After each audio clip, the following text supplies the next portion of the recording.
Hi hello అండి, welcome back to Sindhu Gangotri cooking vlogs. ఈరోజు recipe వచ్చేసి బ్రెడ్ హల్వా ఈజీగా ఎలా తయారు చేసుకోవాలో ఏంటో నేను మీకు ఈ వీడియోలో చూపిస్తాను, చూసేయండి. ముందుగా నేను బ్రెడ్ హల్వా తయారు చేసుకోవడానికి ఒక 8 బ్రెడ్లను అయితే తీసుకున్నాను. వీటిని సైడ్స్ ఉంటాయి కదా బ్రౌన్ కలర్లో, అవి అయితే కట్ చేసేసుకుంటున్నాను. మీకు ఇష్టమైతే కనుక అవి కూడా వేసుకొని కూడా చేసుకోవచ్చు. నేనైతే కట్ చేసి చేస్తున్నాను. ఇలా కట్ చేసుకున్న తర్వాత వీటిని మళ్ళీ మధ్యలోకి కట్ చేసుకోవాలి. వీటిని మళ్ళీ ఇంకొకసారి కట్ చేసుకుంటే మనకి చిన్న చిన్న పీసెస్ లెక్క వస్తాయి. ఇలా చూసారు కదా, వీడియోలో చూపిస్తున్న విధంగా కట్ చేసుకోండి. ఇలా మొత్తం ఒకసారి కట్ చేసేసుకొని మనం ఒక ప్లేట్లో అయితే తీసుకున్నాము. తర్వాత స్టవ్ ఆన్ చేసుకొని ఒక ప్యాన్ పెట్టుకొని అందులో ఒక 2 టేబుల్ స్పూన్స్ వరకు నెయ్యిని అయితే వేసుకొని అందులో మన ఇంట్లో అవైలబుల్గా ఏమేమి డ్రై ఫ్రూట్స్ ఉంటాయో ఆ డ్రై ఫ్రూట్స్ అన్నీ వేసుకొని ఇలా ఫ్రై చేసుకోండి. కొంచెం మీడియం ఫ్లేమ్లో పెట్టుకొని ఫ్రై చేసుకోండి, లేకపోతే మాడిపోతాయి.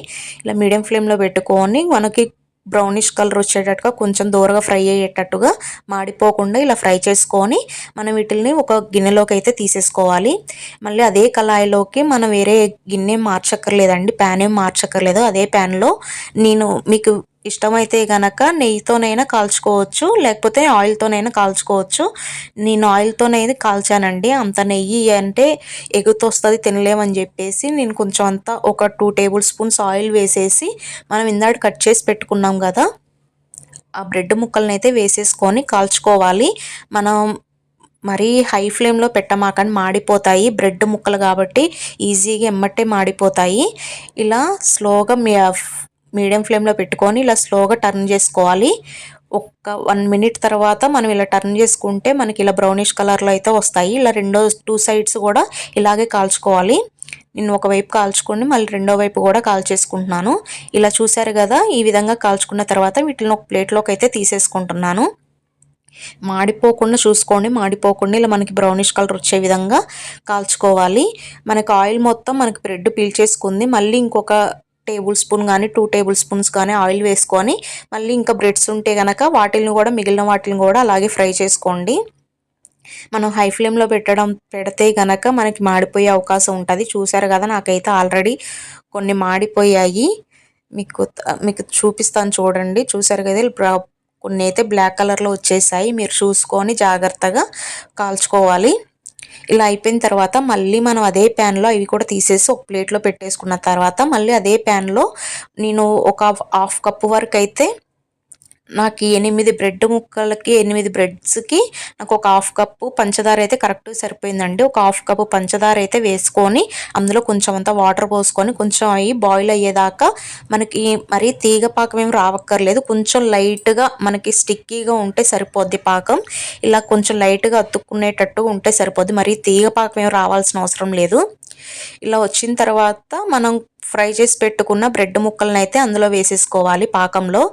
చూసారు కదా, నాకు కొన్ని అయితే మాడిపోయాయి. మీరు అలా చేయొద్దు, మీరు జాగ్రత్తగా దగ్గరుండి కాల్చుకోండి. ఇది మాడిపోయినా సరే నాకు మాడిన ఫ్లేవర్ అయితే ఏం తెలియలేదండి. టేస్ట్ అనేది చాలా బాగుంది. మీరు కూడా ట్రై చేయండి. ఇలా కొంచెం ఉడికిన తర్వాత మనం కొంచెం గరిటెతో ఇలా స్మాష్ చేసుకుంటూ ఉండాలి.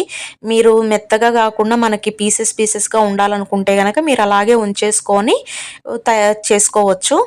ఇలా కొంచెం నేను గరిటెతో స్మాష్ చేసిన తర్వాత ఒక పావు